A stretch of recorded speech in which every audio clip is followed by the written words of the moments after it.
If you're struggling with thinning and chunking golf shots, you are not controlling your low point. Here's how to fix it permanently. Hi, my name's Justin Klimbala and I'm the founder of Breaking Bogeys, where we are transforming people's games to help them break 100, break 90, or break 80 for the first time ever. If you haven't checked me out already, head to breakingbogeys.com to check out the transformations that we've done with so many people and that we could maybe do for you someday as well. Okay, let's dive right in. How do we stop that chunking and thin shot that really hurts our contact when we're out on the golf course? It's all about controlling low point. So low point is where we are making a swing from back to through, and there is a bottom portion to that swing, and we need that low point to be out ahead of the golf ball. If that low point is behind the ball, that's what we call chunking the ball. Or if that low point is not low enough to hit the ground, that's what we call thinning the golf ball. So we have to get that low point to A, hit the ground, and then B, it has to be out in front of the golf ball. But how does that actually happen? I'm going to talk a little bit about the actual mechanics around actually getting the club to land out in front of the golf ball. The first thing that we're going to have to talk about is weight distribution at the moment of impact. When we look at the best players in the world, they always have more weight on the front foot than the back foot at the moment of impact. Now, why do they have more weight on the front foot? Because it helps them hit the ground more in front of the golf ball.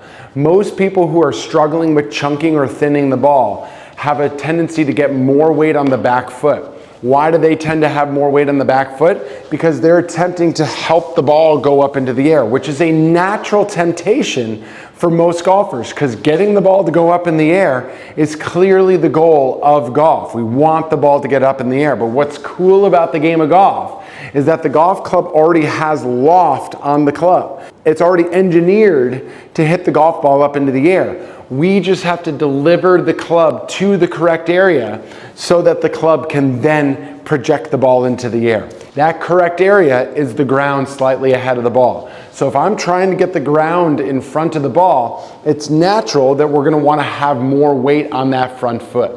Now here's something that's interesting.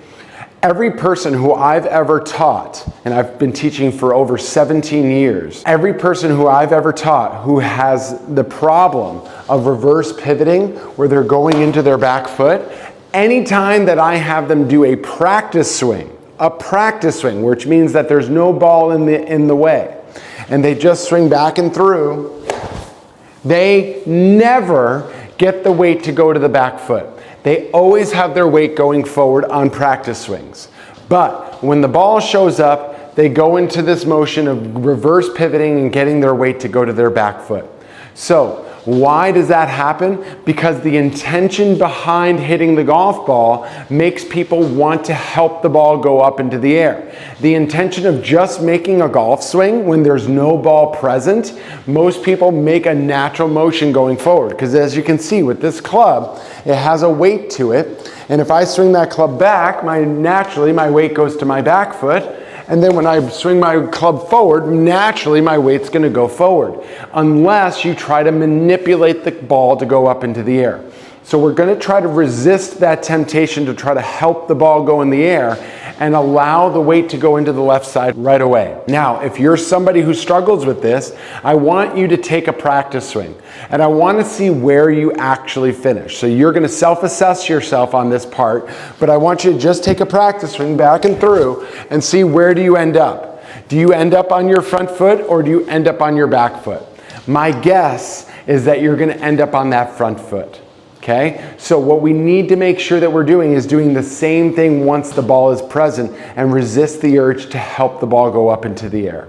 So as you'll see in a slow motion swing, as I swing the club back and I come down, the first move is to move that weight into my left side, which by getting my weight more into that left side, the club comes down, strikes the ground out in front of the golf ball. So helping the club land in front of the ball, controlling that low point to make sure it's in front, it's all making sure that that weight goes into that lead leg.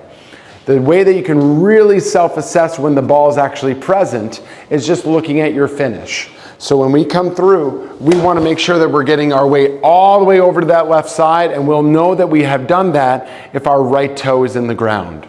If we are coming through into what I like to call a fake finish looks like this, which means that I still have some weight on that back foot because the back toe is bent. So I want that toe to be completely up on its tippy toe where we know that we've kind of transferred all of that weight into that left side. Now let's just talk about thinning the ball. A lot of people think that actually thinning the ball comes from coming out of posture, lifting their head coming through. But a lot of times what I've seen from a lot of my students is that there's actually a lot of their arms bending, which once again, why do their arms bend? Because they're attempting to lift the ball. And once again, if I see somebody taking a practice swing, meaning no ball is present, I almost never see people's arms bend. So the arms bending or the weight going to the back are all subconscious manipulated movements that happen only when the ball is present. When we are trying to just strike the ground or just take a practice swing, we almost always finish with our weight forward, and we almost always finish with our arms nice and straight. So when we come through, we're getting those arms to be nice and straight. So we want to feel like we're reaching down to hit the ground, and we're going to make sure that it's hitting out in front of the ball, meaning we're getting our weight more into that left side. So weight going into the left foot, arms nice and straight, so that we can hit the ground out in front. I'm a big fan of taking some practice swings, making sure that the club can land out in front.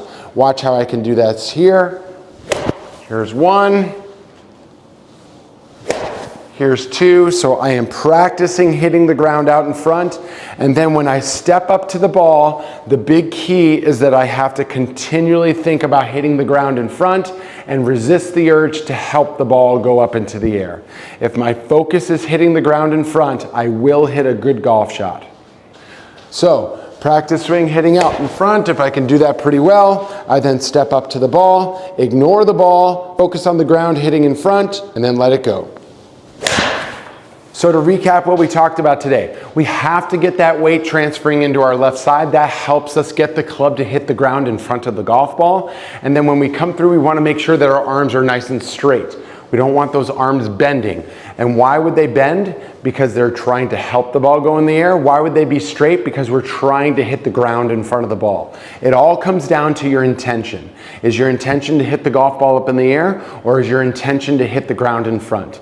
If the intention of hitting the ground in front becomes a higher priority than trying to help the ball go up in the air, you will hit better golf shots, but you have to stay committed to that process goal of hitting the ground in front and try to resist the urge to try to help the ball go up into the air. Now, most people have goals in golf trying to lower their score, trying to hit golf shots better, but a lot of times people cannot reach those goals without an organized step-by-step plan.